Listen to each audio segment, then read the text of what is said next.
નમસ્કાર. દિવસભરના તાજા સમાચારોમાં તમારું સ્વાગત છે. તમારી સાથે હું છું પિનલગીરી ગોસ્વામી. સમાચારો વિસ્તારથી જાણીએ એ પહેલા મહત્વના સમાચારો ઉપર એક નજર. મિત્રો, આજની વિડીયોમાં વાત થશે સતત ત્રીજા વર્ષે યોજાશે LVP હેરિટેજ ગરબા. બોલમાળી અંબે જય જય અંબેના નાદથી ગુંજી રહ્યા રોડ રસ્તાઓ. અંબાજી મેળામાં લોકોની વહારે આવી છે ખાખી. બંગાળમાં મોંઘવારી, એક કપ ચા 340 રૂપિયામાં. 3 દિવસમાં અંબાજી ખાતે 9.88 લાખ શ્રદ્ધાળુઓએ કર્યા છે દર્શન. આગળ વાત થશે હવે ખેડામાં શાંતિ ડહોળવાનો પ્રયત્ન કરવામાં આવ્યો છે, ત્યારે આગળ વાત થશે ગુજરાતમાં ડોક્ટર સાથે લાફાવાળી થઈ હતી. આખા રાજ્યમાં મોબાઈલ અને નેટ સેવા પણ બંધ કરી દેવામાં આવી હતી.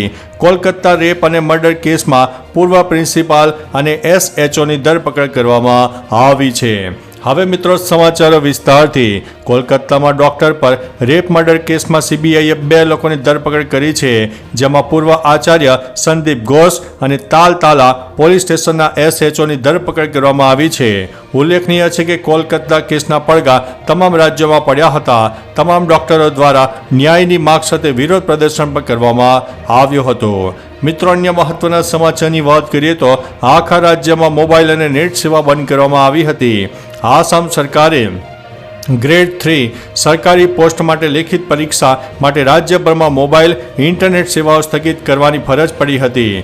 રાજ્યમાં સવારે 10 થી બપોરના 1:30 વાગ્યા સુધી ઇન્ટરનેટ બંધ કરાયું હતું. સરકાર દ્વારા જારી કરેલા નોટિફિકેશનમાં કહેવામાં આવ્યું છે કે ફિક્સ ટેલિફોન લાઇનો પર આધારિત વોઇસ કોલ અને બ્રોડબેન્ડ કનેક્ટિવિટી ચાલુ રહેશે. પરીક્ષામાં ગેરરીતિ અટકાવવા માટે સરકારે આ પગલું ભર્યું છે. મિત્રો, અન્ય મહત્વના સમાચારની વાત કરીએ તો ગુજરાતમાં ડોક્ટર સાથે લાફાવાળી થઈ છે. કોલકાતાની ઘટનાના પડઘા હજી શાંત થયા નથી. દેશમાં અનેક સ્થળે ડોક્ટરો સાથે મારામારીના કિસ્સા બની રહ્યા છે. ભાવનગર સિહોરની એક ખાનગી હોસ્પિટલમાં ડોક્ટરને માર માર્યો હોય તેવી ઘટના સામે આવી છે, જેમાં મહિલાને ઇમરજન્સી સારવાર કરાવવા માટે 3 ઈસમોએ હુમલો કર્યો હતો. ઘટના CCTVમાં કેદ થઈ છે. ડોક્ટરે ચપ્પલ નીકાળવાનું કહેતા ઉશ્કેરાઈ જતા 3 શખ્સોએ ડોક્ટરને ઢીકા પાટુવાળી કરી હતી. હોસ્પિટલમાં નુકસાન પહોંચાડ્યું હતું. હવે પોલીસ તપાસ હાથ ધરી છે. મિત્રો, અન્ય મહત્વના સમાચારની વાત કરીએ તો હવે ખેડામાં શાંતિ ડહોળવાનો પ્રયાસ. ગુજરાતમાં છેલ્લા 7 દિવસમાં 5મી વાર શાંતિ ડહોળવાનો પ્રયાસ કરવામાં આવી રહ્યો છે. સુરત, વડોદરા, ભરૂચ અને કચ્છ બાદ હવે ખેડાના કઠલાલમાં પણ કેટલાક લોકો દ્વારા કોમી વૈમનસ્ય ફેલાય તેવા મેસેજ સોશિયલ મીડિયામાં કરીને વાતાવરણ ડહોળવાનો પ્રયત્ન કરવામાં આવી રહ્યો છે. જે મામલે સોશિયલ મીડિયા પર પોસ્ટ કરનારા લોકો સામે ફરિયાદ કરીને પરત ફરી રહેલા યુવાનોના વાહન પર ટોળાએ હુમલો કર્યો હતો. પોલીસે સ્થિતિને કાબૂમાં લઈ લીધી છે. મિત્રો, અન્ય મહત્વના સમાચારની વાત કરીએ તો 3 દિવસમાં અંબાજી ખાતે 9.88 લાખ શ્રદ્ધાળુઓએ દર્શન કર્યા છે. ભાદરવી પૂનમનો મેળો 12મી સપ્ટેમ્બરથી શરૂ થઈ ગયો છે. માતાજીના દર્શન માટે પગપાળા ચાલીને લાખોની સંખ્યામાં માઈ ભક્તો અંબાજી પધારી રહ્યા છે. આજ દિન સુધી અંબાજી ખાતે 9.88 લાખ શ્રદ્ધાળુઓએ દર્શનનો લાભ લીધો છે અને માતાજીને 1220 ધજા માતાજીના મંદિર પર ચડાવવામાં આવી છે. ભાદરવી મેળો હજી 18મી સપ્ટેમ્બર સુધી ચાલનારો છે. માતાજીના આ મેળામાં 30 લાખથી વધુ શ્રદ્ધાળુઓ દર્શન માટે પધાર્યા હોય તેવી આશા વ્યક્ત કરવામાં આવી રહી છે. મિત્રો, અન્ય મહત્વના સમાચારની વાત કરીએ તો બંગાળમાં મોંઘવારી, એક કપ ચા 340 રૂપિયામાં. દેશના ભૂતપૂર્વ નાણામંત્રી P. ચિદમ્બરે એક્સ ઉપર પોસ્ટ કર્યું છે કે તામિલનાડુની સરખામણીમાં પશ્ચિમ બંગાળમાં મોંઘવારી વધુ છે. ચિદમ્બરમે કોલકાતા એરપોર્ટ પર ગરમ પાણી સાથે સાદી ચા અને ટી બેગનો ઓર્ડર આપ્યો હતો. આ માટે તેમણે the coffee bean and tea leaf નામની રેસ્ટોરન્ટમાં 340 રૂપિયા ચૂકવવા પડ્યા હતા. તામિલનાડુના ચેન્નઈ એરપોર્ટ પર ચા પીવાનો અનુભવ શેર કરતી વખતે તેમણે કહ્યું કે તેમણે 1 કપ ચા માટે 80 રૂપિયા પણ ચૂકવ્યા હતા. મિત્રો, અન્ય મહત્વના સમાચારની વાત કરીએ તો અંબાજી મેળામાં લોકોની વહારે આવી છે ખાખી. ભાદરવી પૂનમના મેળામાં લાખોની સંખ્યામાં માઈ ભક્તો દર્શનાર્થે ઉમટ્યા છે.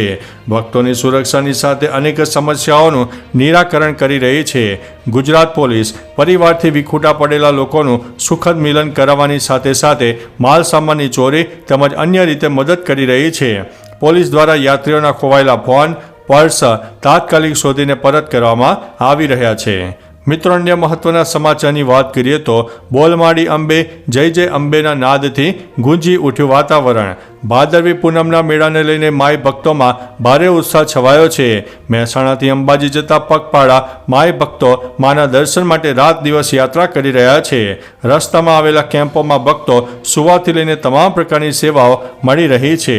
એક બાજુ ગરમી તો બીજી તરફ વરસાદી માહોલ અને માતાજીની ભક્તિમાં લીન જોવા મળ્યા હતા માઈ ભક્તો. સમગ્ર અંબાજી યાત્રાના રોડ પર બોલમાડી અંબે જય જય અંબેના નાદ સાથે ગુંજી ઉઠ્યું છે. મિત્રો અન્ય મહત્વના સમાચારની વાત કરીએ તો સતત ત્રીજા વર્ષે યોજાશે LVP હેરિટેજ ગરબા. નવરાત્રિ એટલે ગુજરાતીઓ માટે બીમારને પણ બેઠા કરી દે તેવો ઉત્સવ. સંસ્કારી નગરીમાં સતત ત્રીજા વર્ષે પણ LVP હેરિટેજ ગરબા મહોત્સવનું આયોજન કરાયું છે. લક્ષ્મી વિલાસ પેલેસ હેરિટેજ ગરબા 2024નું આયોજન મોતીબાગ ખાતે કરાશે. છેલ્લા 5 વર્ષથી આયોજન થાય છે. મહારાણી રાધિકા રાજી ગાયકવાડે મહત્વનો નિર્ણય કર્યો છે, જેમાં નવરાત્રિની આવક વડોદરા પૂરગ્રસ્તોની મદદ કરવા માટે વાપરવામાં આવશે. તો ચાલો મિત્રો, ફરીથી દેશ અને દુનિયાના સુપરફાસ્ટ સમાચાર લઈને મળતા રહીશું. ત્યાં સુધી અમને રજા આપશો. નમસ્તે.